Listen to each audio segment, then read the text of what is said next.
Hắn đã bay màu từ 2 năm trước rồi, nhưng sau khi thân xác được chôn vào nấm mồ, lại vẫn không ngừng sinh trưởng. Bởi vì ban đầu hắn ra đi do mắc bệnh ung thư, thân xác dù đã thối rữa, nhưng tế bào vẫn chưa hề ngừng phân tách. 2 năm sau lại bất ngờ bò lên từ nấm mồ đó.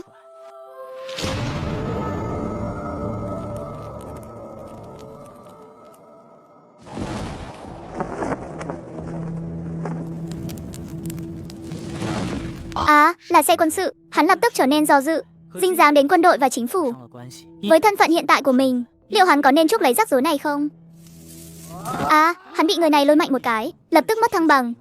Đôi cánh vỗ loạn xạ vài cái, cúi đầu nhìn xuống, đối phương là một gã trung niên với gương mặt dữ tợn. Xuống đây cho ta. Ngay sau đó, toàn thân Lâm Nhất run lên bần bật. Những tia điện màu xanh lam thẫm tung hoành trong đôi bàn tay của gã đó, như hàng ngàn con rắn nhỏ bò khắp người Lâm Nhất. Tay chân và đôi cánh, thậm chí cả đại não cũng tê liệt trong chớp mắt. Xi dâu trong cơ thể dường như bị đun nóng lên, da thịt toàn thân đau đớn như sắp nổ tung. Lâm Nhất không kịp suy nghĩ gì nữa, chỉ dựa vào một luồng ý chí sinh ra, từ trong kinh hãi và sợ hãi tột độ, điên cuồng vỗ cánh như thể không cần mạng nữa, vừa đấm mạnh vào đầu gã vừa hét lớn: buông ta ra! Buông ta ra! Ngươi cứ xuống dưới trước đi rồi tính, không thì ta sẽ cho ngươi bay màu bằng điện đấy. Nghe thấy lời này, Lâm Nhất vốn đang đau đớn tột cùng vì bị giật điện và đang vô cùng hoảng loạn, thì đầu óc bỗng nhiên tỉnh táo hẳn ra. Bầu trời chính là địa bàn của ta. Thế là hắn ngậm miệng lại, dốc hết sức bình sinh bay thẳng lên trời cao. Mặt đất dưới chân nhanh chóng lùi xa. Gã phóng điện kiêu ngạo ban đầu cuối cùng cũng hoàn toàn hoảng hồn. Bay xuống cho ta, nếu không ta hừ. Ngươi cứ việc thử xem, để xem lát nữa rơi xuống là ngươi bay màu hay ta bay màu. Cũng chính lúc này, hắn mới chú ý thấy, tại vị trí dưới chân ngọn núi nhỏ khi nãy, bùng lên một đốm lửa. Một tiếng nổ giòn trầm đục xé toạc màn đêm. Là tiếng hẳng nóng, nhưng nó chỉ vang lên một lần. Sau đó, tại vị trí phát ra tiếng hẳng nóng đó, bùng nổ một cột lửa dữ dội. Gã phóng điện đang đeo bám trên người Lâm Nhất, thấy bản thân càng lúc càng bay cao, lại cúi đầu thấy căn cứ của đồng bọn đã bị lật tung. Biết rằng hôm nay mình tuyệt đối không còn đường sống, gã hạ quyết tâm: ngươi ra đi cùng ta luôn đi. Gã lập tức vươn tay phải ra, chộp lấy mặt của Lâm Nhất. Lâm Nhất vội vàng tìm cách thoát ra, nhưng ngón tay của gã đó tựa như móc sắt, cầm chặt vào đôi môi của Lâm Nhất. Sau đó lại là một luồng điện quang điên cuồng bùng nổ dữ dội ngay bên miệng Lâm Nhất. Cơ mặt của Lâm Nhất lập tức bị điện giật cho co giật kịch liệt. Trước sự đau đớn tột cùng và bờ vực bay màu, Lâm Nhất hoàn toàn phát tiết sự hung hãn. Hắn há miệng ra ngoạm một phát. Nhờ vào lực cắn kinh hoàng sau khi được cường hóa, 4 ngón tay của gã phóng điện lại bị Lâm Nhất cắn đứt lìa chỉ trong một phát. Nghe tiếng gào thét thảm thiết đến xé lòng của đối phương, Lâm Nhất nén cơn chóng mặt hoa mắt, vung tay tung thêm 2 cú đấm nặng nề về phía sau. Cú đấm đó khiến cơ thể gã kia bỗng nhẹ bẫng, một tiếng thét thảm vang dội bên tai. Sau đó là một tiếng ầm vang trời dưới mặt đất. Lâm Nhất bay xuống trong trạng thái mơ hồ.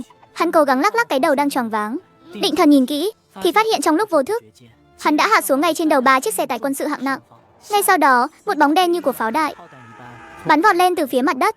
Thanh đồ chơi trên tay người đó vung mạnh một cái, lưỡi dao gió lạnh lẽo sượt qua gò má Lâm Nhất, để lại một vết cắt sắc lẹm. Thể lực của Lâm Nhất đã hoàn toàn cạn kiệt, hắn rơi xuống một cách đầy thảm hại. Ngươi là ai? Bên tai lại vang lên một tiếng quát tháo nghiêm nghị. Dưới ánh trăng, một người trung niên khoác trên mình lớp lân giáp, đang cầm một khẩu tiểu liên, họng hằng nóng đen ngòm, đang chỉ thẳng vào Lâm Nhất. Lâm Nhất không dám lên tiếng, đôi cánh vỗ mạnh, bùng phát tốc độ nhanh nhất từ trước đến nay, lao thẳng lên trời cao, nhanh chóng biến mất vào nơi xa. Trong không trung chỉ còn lại một chiếc lông vũ trắng lơ lửng rơi xuống tay của ông ta. Bên cạnh bánh xe, Chu Chí Mẫn đang bị thương nặng, ngồi tựa vào đó, vừa ho ra xi dâu, vừa nhìn theo bóng dáng dần xa của Lâm Nhất. Thôi mà lão ứng, chắc không phải kẻ thù đâu. Rốt cuộc là từ đâu tới vậy nhỉ? Là người tự do. Chưa từng nghe nói có người tự do nào trong danh sách mà có thể. Hắn liếc nhìn chiếc xe bên cạnh. Chiếc xe chở hàng đã bị đập cho biến dạng, lại có thể hạ gục biện man trong vòng một nốt nhạc. Kẻ vừa giao thủ với cậu khi nãy chính là kẻ có biệt danh bọ chết đó. Ứng quyết nhiên gật đầu. Đây là lần thứ 2 tôi giao thủ với hắn rồi. Thật khó nhằn, trong Phỉ Lãnh Thủy có mấy ai là không khó nhằn đâu chứ. Kẻ vừa bị hai ta xử đẹp là hổ mang đúng không? Cha, trong số 5 sát thủ cấp 1 của Phỉ Lãnh Thủy, đã bị xử đẹp mất 2 đứa ở chỗ chúng ta rồi. Chắc chắn là được 2 cái công trạng hạng 3 rồi nhé. Theo tôi thì tên điện man đó hẹo cũng ngoan thật, vừa có thể phóng điện, vừa mình đồng ra sát như cậu. Kết quả lại là bị ngã cho bay màu. Ứng quyết nhiên cúi đầu nhìn chiếc lông vũ trong tay. Chuyện của điện man nhất định phải báo cáo lên trên. Đây là lần đầu tiên phương Bắc chúng ta thấy một người bay. 20 phút sau, 3 chiếc trực thăng vũ trang xé toạc màn đêm gầm rú lao tới. Báo cáo tình hình. Vào lúc 2 giờ 50 phút, Đoàn xe bị tập kích, chiếc xe dẫn đầu bị nổ lốp do chướng ngại vật rồi lật nghiêng. Sau đó bị tấn công bằng khí độc thần kinh. Ngoại trừ tôi và thiếu úy Chu Chí Mẫn đang áp tải ra, các chiến sĩ bình thường đã bay màu trong vòng 10 phút.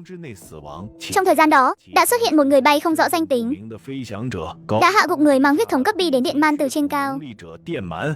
Tôi và thiếu úy Chu Chí Mẫn đã hợp lực hạ gục kẻ mang huyết thống cấp C đến hổ mang. Kẻ mang huyết thống cấp bi đến bọ chết sau đó đã tẩu thoát.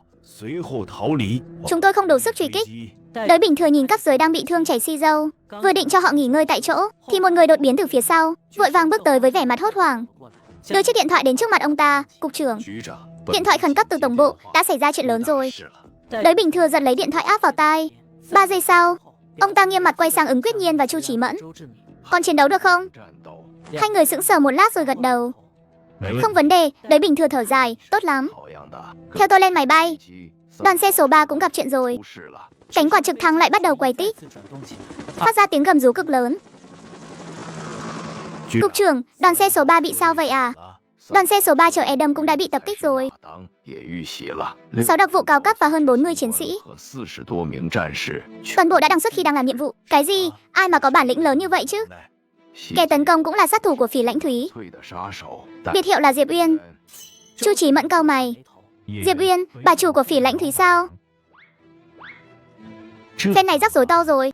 Không chỉ có vậy, sắc mặt Đới Bình Thừa trầm xuống như nước, nhìn về phía dãy núi mênh mông trong bóng đêm. Adam đã được kích hoạt trong cuộc tập kích. Hơn nữa hắn đã trốn thoát rồi. Mà lúc này, sâu trong dãy núi bạt ngàn, Lâm Nhất đang tựa vào một tảng đá lớn nôn thốc nôn tháo. Phi, thật sự là muốn hẹo vì buồn nôn quá. Hắn quay đầu lại, nhìn thấy 4 ngón tay đứt lìa đã tái mét dưới đất. Trong bụng lại được một phen nhào lộn. Hắn có chút hãi hùng khi nhớ lại chuyện vừa rồi. Mọi chuyện cứ như là một giấc mơ vậy. Chắc là mình đã giúp phe tốt rồi nhỉ. Dù sao thì cả 3 chiếc xe đó đều là xe quân sự. Những người trong đó chắc cũng là người tốt thôi. Nghĩ đến đây, trên không trung bỗng vang lên tiếng xé gió chói tai. Lâm Nhất ngẩng đầu nhìn lên, hình như có 3 chiếc trực thăng vũ trang vừa bay qua. Không xong rồi, không lẽ họ đến vì chuyện lúc nãy sao? May mà mình không có đang bay, nếu không có khi đã bị phát hiện rồi. Chỗ này không thể ở lại được nữa, phải mau chóng rời đi thôi. Nghĩ vậy, hắn vội vàng đứng dậy, đi khập khiễng vào sâu trong rừng cây. Hắn vừa mệt vừa đói suốt cả quãng đường, bên tai luôn nghe thấy những âm thanh gì đó, ví dụ như tiếng côn trùng kêu râm ran, tiếng cú mèo kêu cúc cu, còn có cả những loài vật nhỏ đang sột soạt trong đám cỏ dại. Thế nhưng đột nhiên, mọi âm thanh đều bị rút cạn trong nháy mắt. Toàn bộ khu vực xung quanh giống như bị cưỡng ép đưa vào trong một bộ phim câm. Bóng cây lay động nhẹ, gió lạnh thổi qua bên tai, tất cả đều lặng im không một tiếng động ấy. Bất thình lình, trái tim Lâm Nhất thắt lại một cái. Một cảm giác vừa lạ lẫm vừa quen thuộc chiếm trọn lấy toàn bộ cơ thể trong tích tắc. Trong người hắn vốn dĩ vì kiệt sức mà hàng vạn tỷ tế bào đã gần như cạn kiệt, vào lúc này bỗng nhiên lại nhảy vọt và phân tách kịch liệt, tỏa ra một loại năng lượng mang bản năng tham lam và cực kỳ khao khát, gào thét điên cuồng. Lâm Nhất giống như bị ma đưa lối quỷ dẫn đường, há hốc mồm, nước dãi chảy ròng ròng từ khóe miệng. Hắn đờ đẫn đi dọc theo con đường nhỏ, bước tới phía trước như đang mộng du, đi thẳng đến một vùng trũng ở phía trước. Dưới ánh trăng soi rọi, một hang động đen ngòm hiện ra trên vách núi. Cửa hang đó lặng lẽ nhìn chằm chằm hắn, bên trong sâu hun hút không thấy đầy, cứ như thể muốn nuốt chửng lấy hắn vậy. Thế nhưng lúc này, toàn bộ tế bào trên người Lâm Nhất lại đang gieo hò phấn khích đến tột độ, gào thét điên cuồng trong tâm trí Lâm Nhất. Chính là chỗ này, chính là chỗ này. Mau vào đi, mau vào đi.